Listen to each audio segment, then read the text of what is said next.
Hello everybody, how's it going? This is RabidSmore. Welcome back to my Minecraft survival series. I've just been working on finishing up my courtyard room here that we worked on last episode. I just want to get all of our dirt placed down so that we can get our grass growing around our room for later on when I want to start working on this room. I don't have to worry about waiting for the grass to grow or if I want to start sculpting grass somewhere, it'll already be there, instead of having to place the dirt and wait for it. It'll just save us a lot of time later on. But I think this room turned out really good from last time. I'm probably not going to do too many modifications to up here. I think it looks pretty good as is. So most of the modifications I'll do in here will be possibly like changing the levels in here and adding some water, sprucing it up with some grass and some bushes, and eventually we'll start expanding our base outwards from here. Just want to stop us from waiting for watching this grass growing, because it's like hardly any faster than watching grass grow in real life, pretty sadly. Just barely faster. I mean, you have to wonder, like, is there anyone out there that actually watches grass grow? Like, who found out originally that it was one of the slowest things to watch? Someone had to do it originally, right? Probably like your next door neighbor, the guy that mows his lawn every single day and comes out with a magnifying glass and some scissors just to make sure it's not over 2.5 inches long and snips anyone that is. I'm sure someone out there has a neighbor like that, and that's kind of disturbing if you think about it. Let's get this put away. So for today, I want to get a couple things finished up. I want to finish up that room a little bit.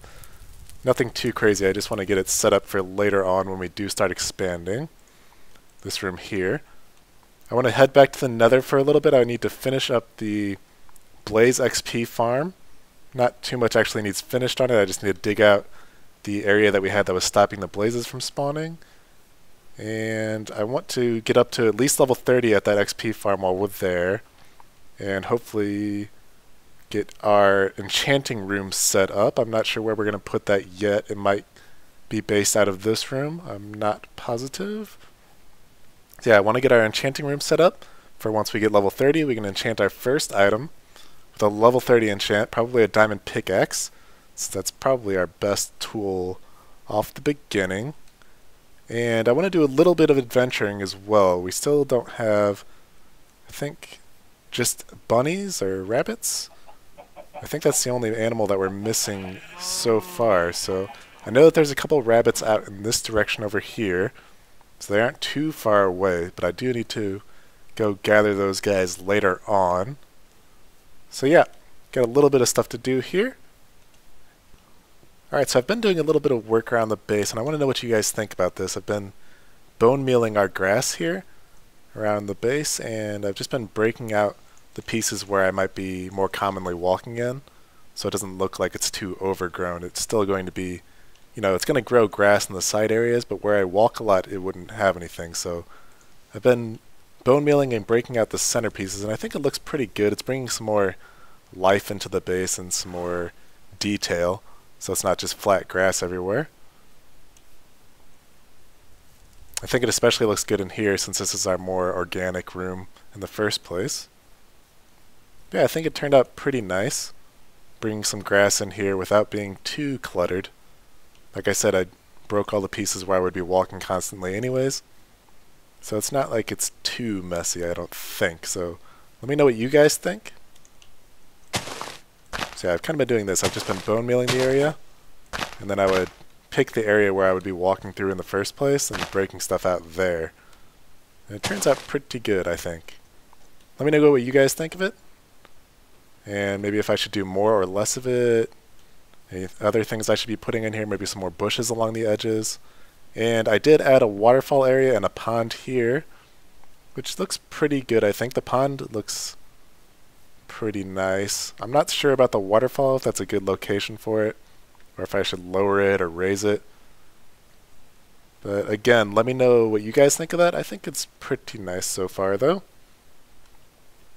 Anyways, I could do a little bit more work here, and then I'm going to head over to our nether, well yeah, I guess it is another fortress, and finish up the XP farm there and get level 30.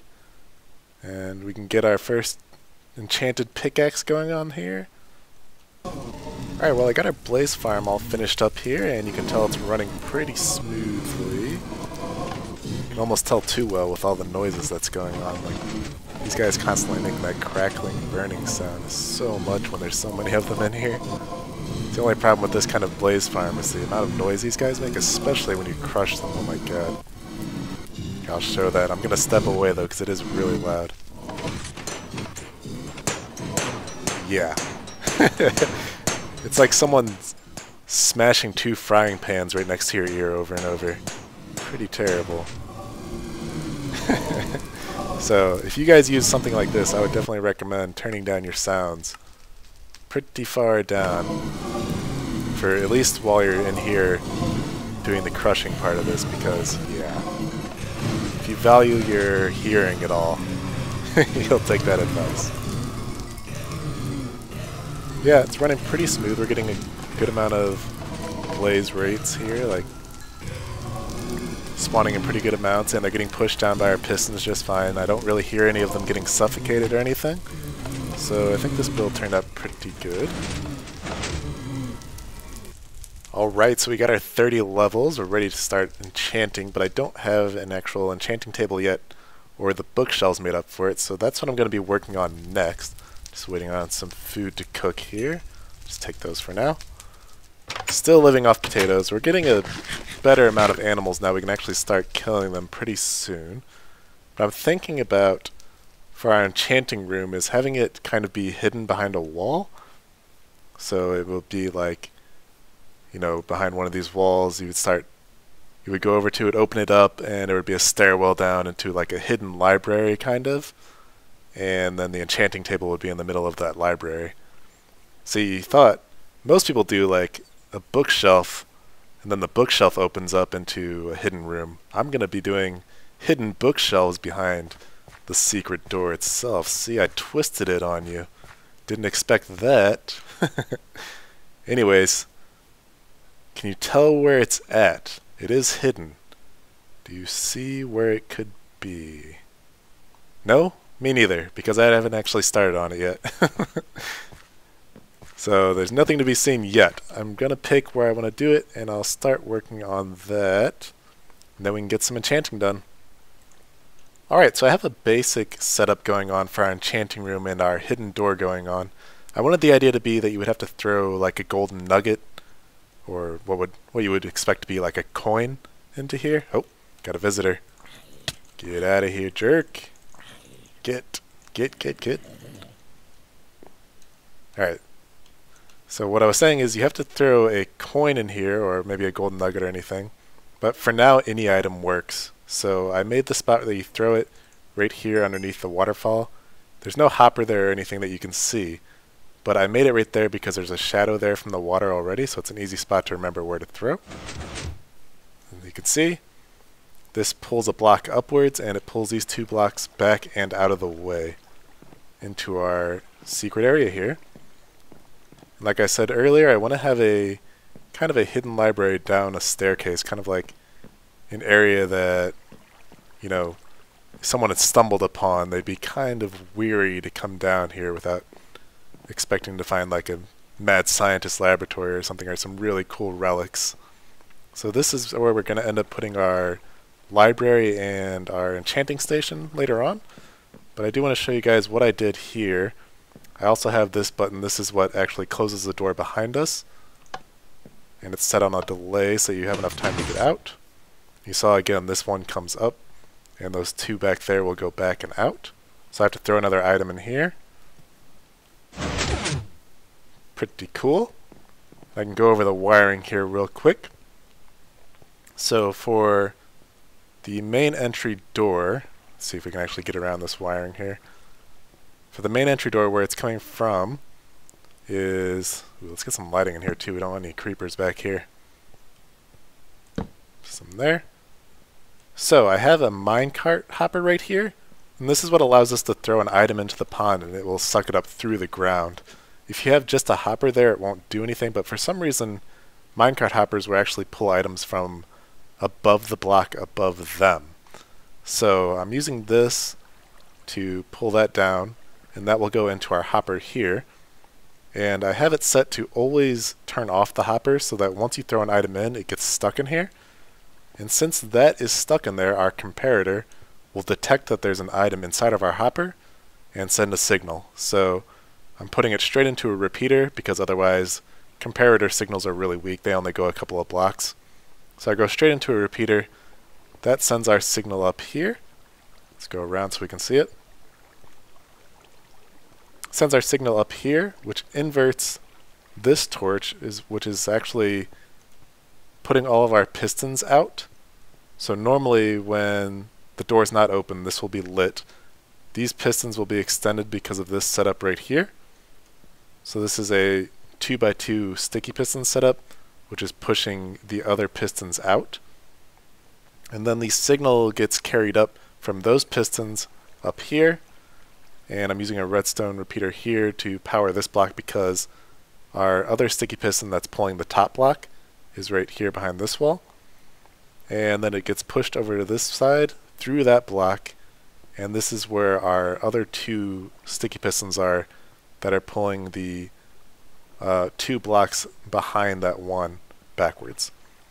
And since the system is set on a delay like it is, these ones will get pulled back before the other ones, so it's hard to describe. Let me see if I can get a better way to describe it out here. So say you have, actually I can show it right here. These pistons right here are the ones pushing these blocks out, but then we have 2 pistons behind here and 2 pistons behind here that pull these back. So we need those ones to activate and then these ones to activate, but when you're going back in, you want these ones to retract first and then those to retract. So the signal up top here that's activating these ones, once they're pushing these out, is actually the signal that we need to turn off the quickest. So that's kind of how this setup is. And I could do this in a creative world. If you guys want to see it and see how it's built, just ask for it. I'll make a video for it for sure. And it'll be a lot easier to tell because I'll build it piece by piece. And for now, yep, our signal comes in, turns off all those pistons, it sucks them in and opens the door. And then I just have our reset button right here coming in, and I'm trying to, I had to push it out of the way so it would avoid all of this wiring so they wouldn't interfere with each other. And this is going on a 2 repeater delay. These are both set to full. Gets extended further down again, and then it goes through another 3 repeaters here, just so we have enough time to get out and we don't get trapped in there. For now, yeah, if you close it and you don't get out in time, you're actually trapped. Not that you couldn't really break the blocks out to get out, but yeah. So that gets delayed, it comes down here and it turns off this signal, and that will allow this, or whatever item is in here, hopefully the golden nuggets like I said later on, to go into our chest here, and that will just hold whatever items are thrown into it for forever. I'll probably make a double chest here, and I don't want to really come in and collect the items. I want them to kind of be like a price you have to pay to get into the enchanting room. So once the items come in here, like the golden nuggets, I want them to be here forever. I don't want to be able to collect them later on. So I'll just leave a chest here, or a double chest or 2, to hold those items later on. And I think it came out pretty cool though, for what it is. I think it looks really nice. You wouldn't really expect that to be the spot where the door would be. Let's open that once again. Again, this will accept any item for now. I could set it to specifically take items so it wouldn't accept cobblestone or torches, but I'm just going to go off of the loyalty system, and I'm going to throw golden nuggets into there and nothing else later on. So that's a little higher price to pay, and it's kind of cool to think that you're throwing your coins in and the wishing well kind of effect thing. And yeah, I think it looks pretty good for now. I'm going to end up decorating all of this later on once we actually get our bookshelves and our library placed in here. But for now I do need to go get some obsidian for our enchanting station, and I'm just going to set up a basic enchanting station for now with the 15 bookshelves so we can do some enchanting for now, and then later on I'll finish up our library so that it looks a lot nicer on the inside. Man, breaking obsidian is like pulling teeth. Like, I understand that it's like the strongest material in Minecraft, right? It can withstand a creeper explosion, it can withstand TNT, so it's a pretty strong block, and it should take a while to mine, but come on, you gotta give us a break on this. And what's kind of sad is in the older versions of Minecraft, it actually broke even slower than this. It actually sped it up. It's still super slow. And I always thought it would be kind of cool to maybe surround like a chest room or something in obsidian, or maybe surround a base in obsidian, just to make it creeper proof, but with how slow they've made it, it's basically something you would never want to do, just because the amount of time it would take to mine out enough obsidian to put around a base or put around a chest room. It would just take so long. Awesome, guys. I just got everything set up. We did get enough books and bookshelves put together. I didn't have much leather, so it actually took a while. I had to breed and kill a couple cows. I went out and killed as many cows as I could find around the area, and I even had to raid a village just to get enough books and bookshelves to put this together. Really, the limiting thing...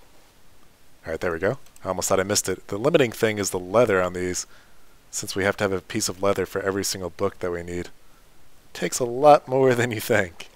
So, we can finally get our enchanting station set up down here. I'm just going to set up a temporary one for now, although I do need to put the bookshelves in a relatively decent position, because once you break them, they just turn into books unless you have silk touch. So let's see what we can get here. 1, 2, 3, 4, 5, 6, 7, 8. So our enchanting table will have to go right here, and we have to surround it with at least 15 bookshelves to get level 30 enchantments. So, see what we can do without making it look too terrible. There, and I think this corner piece will work as well, right? Yeah. So I'm just going to do this for now. Obviously, this doesn't look the greatest, but I do want to make this area a lot larger as well, because I want it to be a fairly large library down here. And I might even lower it a level, so I'm not too concerned about breaking these. I might even leave them and just go down a level and make them 3 tall. We'll see later on, but for now I just want enough so that we can have level 30 enchantments. Oh, I guess I forgot the lapis lazuli as well. Or lapis lazuli. I'm not sure if there's a specific way to pronounce that. I've heard it said both ways, lapis lazuli and lapis lazuli. Don't know if there's an exact... Might as well just bring a whole bunch with me here. If there's a perfect way to pronounce that word. I'm sure there is in a dictionary or something. But I guess people just say it however they want. Alright, so we have enough now to do our enchantment. Hopefully. Put that in there, get our pickaxe. Efficiency 3. That's... That's definitely not the greatest. Let's see what we can get on a book here. Unbreaking 3. That's actually really good for a book, but it will use 3 of our levels, which means we won't be able to enchant our pickaxe here. Is there another way to reset the levels on these things, or reset the enchantments? Maybe if I do a level 1 enchant, which Feather Falling 1's not too bad. So yeah, let's try a level 1 enchantment here. Get our Feather Falling, and then see if this gives us anything better. Ah, awesome. Fortune 3. That's really good for us off the beginning. I was hoping just to get something like Efficiency, but Fortune 3 is really good because that will actually allow us to get more diamonds, get more coal, more redstone. It's pretty much one of the best enchantments you can get early on in the game because it really helps speed up your resource gathering for whatever projects you might have. I do hope that it has at least efficiency on it as well, and maybe unbreaking, one or the other, just so that can help us speed up our projects as well. So let's see what we get. Awesome. Efficiency 4, unbreaking 3, and fortune 3. That's an amazing pickaxe. Doesn't get much better than that, at least as far as having fortune on it. Since you could say silk touch would make it a little better, but silk touch and fortune are actually like clashing. You have to have one or the other, since fortune only works when it actually breaks the block, and silk touch will just drop the whole ore block. So awesome, we got a very good pickaxe there. And I'll make sure to get an anvil down there, an anvil set up as well somewhere else in our base so we can start renaming our tools as we make them, just to have a little bit of flair on them. That's really good though. That'll let us restock our resources like crazy, especially since, like, as you can see, I used to have redstone in here. Not so much anymore after doing all of these projects in the last episode on our blaze farm and on our hidden door here this time. So I really needed that to get back into our resource gathering, to get our redstone gathered up. Hopefully getting some more diamonds and stuff as well. But yeah, pretty sweet. And I think we got some really good stuff going on in this episode, but I do think we're out of time as well. So I'm going to wrap it up here, guys. But hey, thanks for watching. I hope you enjoyed it. Have a great day, and see you later.